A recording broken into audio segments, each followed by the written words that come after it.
ये कहानी छोटी जरूर है, लेकिन सीख बहुत बड़ी देगी। और मैं पूरी कोशिश करूंगा कि ये मोटिवेशनल कहानी आपको अपने सपने पूरे करने में और कभी भी हार न मानने में आपकी मदद करेगी। तो फिर चलो कहानी की तरफ बढ़ते हैं। एक मेंढकों की टोली जंगल के रास्ते जा रही थी। अचानक दो मेंढक एक गहरे गड्ढे में गिर गए। जब दूसरों मेंढकों ने देखा कि गड्ढा बहुत गहरा है, तो ऊपर खड़े सभी मेंढक चिल्लाने लगे, तुम दोनों इस गड्ढे से नहीं निकल सकते, गड्ढा बहुत गहरा है, तुम दोनों इसमें से निकलने की उम्मीद छोड़ दो।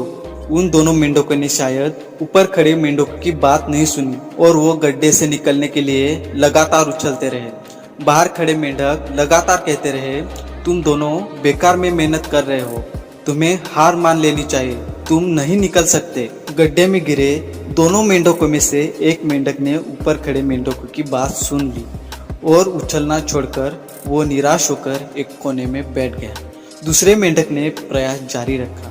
वो उछलता रहा जितना वो उछल सकता था। बाहर खड़े सभी मेंढक लगातार कह रहे थे कि तुम्हें हार मान लेनी चाहिए, पर वो मेंढक शायद उनकी बात नहीं सुन पा रहा था और उछलता रहा। और काफी कोशिशों के बाद वो बाहर आ गया। दूसरे मेंढकों ने कहा, क्या तुमने हमारी बात नहीं सुनी?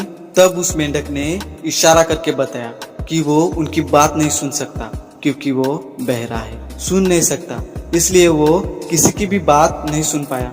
वो तो यही सोच रहा था कि सभी उसका उत्साह बढ़ा रहे हैं। तो यही है कहानी का अंत। तो फिर कहानी से हमें क्या सीख मिलती है? लोग चाहे जो भी कहे, आप अपने आप पर पूरा विश्वास रखें और हमेशा सकारात्मक सोचें। कड़ी मेहनत, अपने ऊपर विश्वास और सकारात्मक सोच, इन्हीं से हमें सफलता मिलती है। जब भी हम बोलते हैं, उनका प्रभाव लोगों पर पड़ता है, इसलिए हमेशा सकारात्मक बोलें। और हमारे आखिरी बात हमेशा याद रखो, फोकस एंड पॉजिटिव रहे।